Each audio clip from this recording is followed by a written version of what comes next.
Les courses hippiques, est-ce que c'est juste une question de chance? Et si les maths, elles pouvaient nous donner un sacré coup de pouce.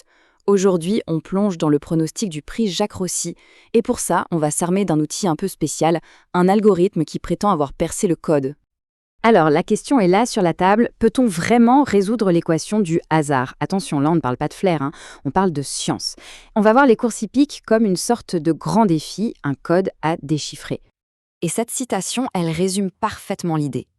C'est une énigme universelle, un truc qui a toujours fasciné les scientifiques.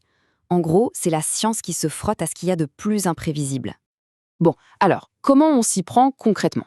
Pour piger le pronostic, il faut d'abord jeter un œil à la méthode. Voyons un peu comment est abordée cette fameuse équation du hasard. Au cœur du système, il y a un outil assez costaud, le modèle quantique. Alors attention, rien à voir avec la physique, pas de panique. C'est en fait un système mathématique super poussé. Imaginez des algorithmes qui moulinent une tonne de données pour aller dénicher les chevaux qui ont le plus gros potentiel. C'est une approche, disons, bien plus poussée que le pronostic classique. Et ce modèle, il arrive avec un chiffre qui claque quand même, 98%. Qu'est-ce que ça veut dire? C'est son taux de réussite théorique pour trouver au moins un des 3 premiers chevaux à l'arrivée. C'est une sacrée performance statistique. Ça montre que l'algorithme ne plaisante pas. Ok, on a l'outil. Maintenant, il est temps de voir ce qu'il a dans le ventre.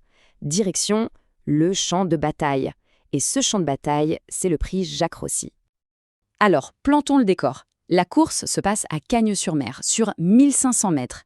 Mais il y a un détail crucial qui change toute la donne. Le terrain est lourd.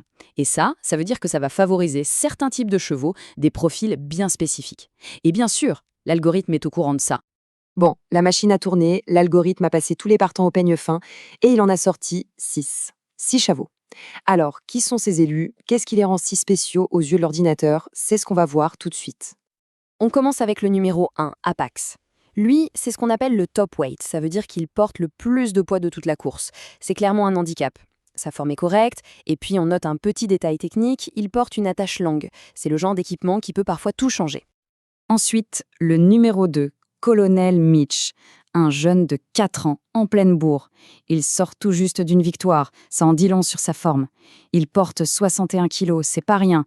Mais vu sa dynamique actuelle, c'est un client très sérieux. On continue avec le numéro 4, Gilded Dragon, et devinez quoi? Lui aussi, il vient de gagner. L'algorithme a tiqué sur un truc, son équipement.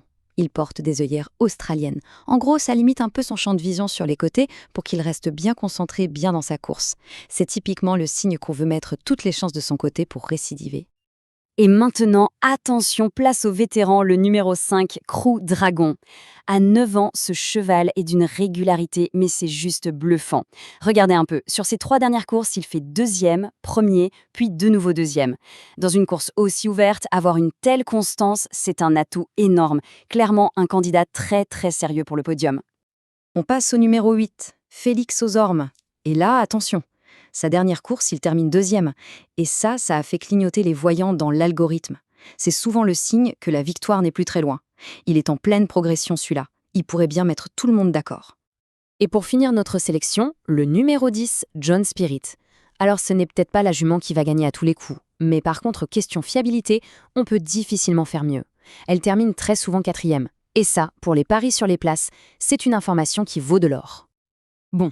Voilà, on a nos 6 prétendants. Chacun a de solides arguments, mais la grande question, c'est comment l'algorithme les classe? Dans quel ordre il les voit arriver? Le moment est venu, voici le verdict de la machine. Et le verdict, le voilà. En première position, le favori de l'algorithme, c'est le numéro 8, Félix aux Ormes. La machine le voit gagner, elle sent que la victoire lui tend les bras. Juste derrière, en 2e, on retrouve qui? L'inévitable numéro 5, Crew Dragon, le choix de la régularité. Et pour la 3e place du podium, c'est le numéro 4, Gilded Dragon. Derrière ce trio, on a Joe Spirit, puis Colonel Mitch et en 6e position, Apax. Voilà la combinaison que l'ordinateur considère comme la plus probable. Voilà donc ce que nous disent les maths, ce que nous dit l'analyse pure et dure. Mais avant de conclure, il y a un point vraiment essentiel qu'on se doit d'aborder. Un avertissement important.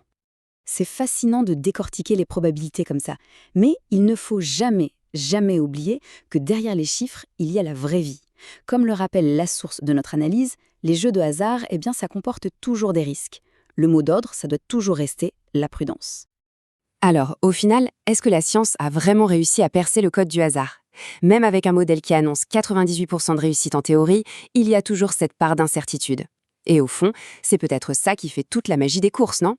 La question reste ouverte. Est-ce que le hasard aura toujours le dernier mot? C'est une bonne question à méditer. Merci d'avoir suivi cette analyse.